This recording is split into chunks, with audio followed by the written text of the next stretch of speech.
Hey everybody, Michael Snyder, California Weather Watch. Today is July 20th, and right now we are looking at the visible satellite imagery. You can see the marine layer punching in towards the coastal areas, up to the central coast, towards the Bay Area, and in towards some of the valley areas as well. Now, you can see we've got some monsoon moisture in place. We had some thunderstorm activity yesterday, and if I put that into motion, you're going to see it pop off across the Sierra Nevada, some of the peninsula ranges here, towards Las Vegas, northern Arizona, portions of Nevada, and Utah as well. So if we scroll on in through the day yesterday, you can see hundreds of lightning strikes there across the Sierra Nevada, kind of moving off to the north and west a little bit here, and right about sunset you can see we still had a pretty good thunderstorm going on just south of Lake Tahoe. Then we scroll to the overnight hours. You can see that lightning there continue across some portions of Arizona. We come out to this morning, and again we're going to kick off thunderstorms here south Sierra Nevada, and possibly a couple of strikes across northern California as well, as that monsoon plume starts to move north and west. Taking a look at the high resolution rapid refresh, this model runs every single hour, as you can see, and every hour it goes out 18 hours, but every sixth hour it goes out 48 hours. So that's usually the one we look at. And if we scroll through here, you can see as we go through the afternoon today, you can see the thunderstorm activity pop off here, and some of this may be creeping across from California towards the Oregon Cascades as well as we go on in through Saturday night into Sunday morning here. And then we go back into Sunday morning, and again the Sierra Nevada peninsula ranges down here also, Nevada, Arizona, thunderstorm threat will be with us. So I wanted to point this out as well. Minor coastal flooding through Monday night. Got some pretty high tides up and down the coastal areas, and that could come into play for Southern California. I'll show you that here in a moment, but I just wanted to point this out really quick here until Monday night.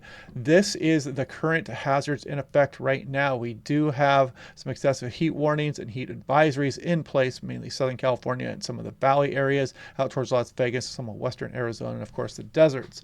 And if we take a look at Los Angeles, there is a beach hazard statement again out there. So watch out if you're going out to the beaches here again today. This is because, again, those abnormally high tides with some elevated surf, Catalina, Santa Barbara Islands, Ventura County beaches, Malibu Coast, and Los Angeles County beaches. This goes all the way through late Sunday night.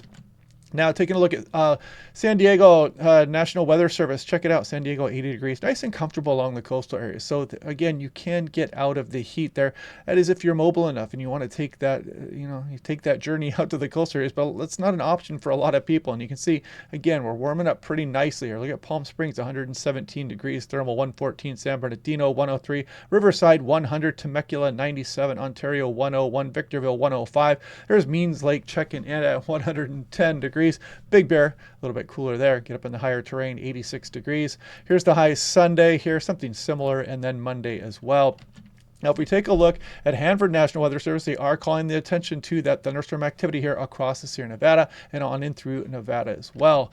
Taking a look at Arizona, a little bit of a chance for a thunderstorm out there for Phoenix, but again, across the higher terrain, the Mogollon Rim here to the north and off to the eastern, the chances will be better. Some gusty winds, maybe some blowing dust, locally heavy rain, and all storms have the possibility for deadly lightning.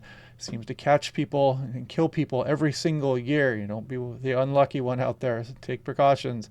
An excessive heat warning does exist here for portions, again, for Las Vegas and the desert areas, Death Valley, western Arizona.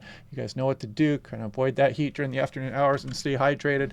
I wanted to point this out. So I don't know Don Sutherland personally here. He's on Twitter, but give him a follow if you want here, because he's got some good information out there. And he pointed this out. Redding, California experienced the hottest 3-week period on record here. So if we zoom in on this great graph that he showed, you can see over one day, of course, the all-time record high was set here on July 6th. But if you go back 2, 3, 4, all the way through 21 days, every single one of these stretches was dominated by late June and July of 2024. Just an amazing heat wave, historical, the greatest ever here for Redding. And you can see it's hottest 3 weeks. So interesting stuff there. Give him a follow if you like.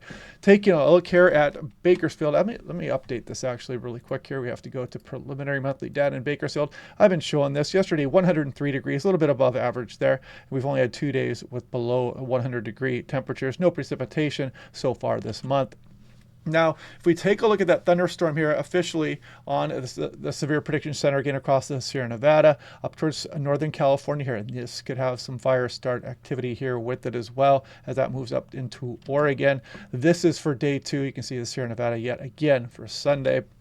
Now, if we take a look at the North American model, so now it's hot off the presses, the 12Z run, which runs at about 5 a.m. Pacific Standard Time. We put this into motion here, and you can see that thunderstorm activity pop off across the region today. Again, maybe Northern California, some dry lightning potential will be evident with that as it moves across the region.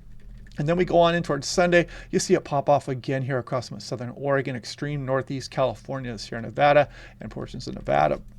Now, taking a look at what is going on here and why we are going to be warming up here over the next few days. So we've got this ridge dominating the southwest here, right? And the monsoon moisture riding up on the western periphery of it. But you can see this kind of jogging to the west here and becoming more of a dominant ridge as we go through this upcoming week. But also this interesting feature here, this little upper level low is showing up here. We're going to be watching that over the next few days. We're not going to get too caught up in those details just yet. I want to get a little bit more information before we start to dive into that, but we'll take a look at the temperatures here in a moment as well. But you can see that ridge will be jogging to the west, and that's what's going to be warming us up. So this is for today, and you can see the L in the red here across Northern California. That is the lightning threat there. You have some isolated dry thunderstorms out there moving across the region, could be creating some fire starts. So heads up for that in those areas. Here's the 6 to 10 day. You can see the near normal here across some of Northern California as we go through July 29th, above average across the northern states back down towards the southwest. Here's the above average signal for a lot of the southwest, kind of near normal for California. We'll see how that ends up. And this is the drought monitor here. So moderate drought is in place, just a sliver of Northern California. It ended our streak of no drought across the state, but as you can see, the majority of the state is still doing quite well, just some abnormally dry locations out there also. Now, seasonal temperatures also, let's take a look at this because this was updated on July 18th. I kind of went over some of this in my La Nina video here yesterday. I'll put that in the bottom left here so you guys can view that. But if we look off through September, October, November, you can kind of see that above average signal here across a lot of the Intermountain West, and that does extend into California. We also have that below normal signal for precipitation here. So hopefully when the Santa Andres and the offshore winds return here, if we're below average, it's going to just add fuel to the fire. And this goes all the way up through October, November, and December. Below average signal here and above average signal for temperatures across the southwest. This goes all the way up towards January here, and kind of something similar there as well. The Pacific Northwest getting the above average precipitation chances there.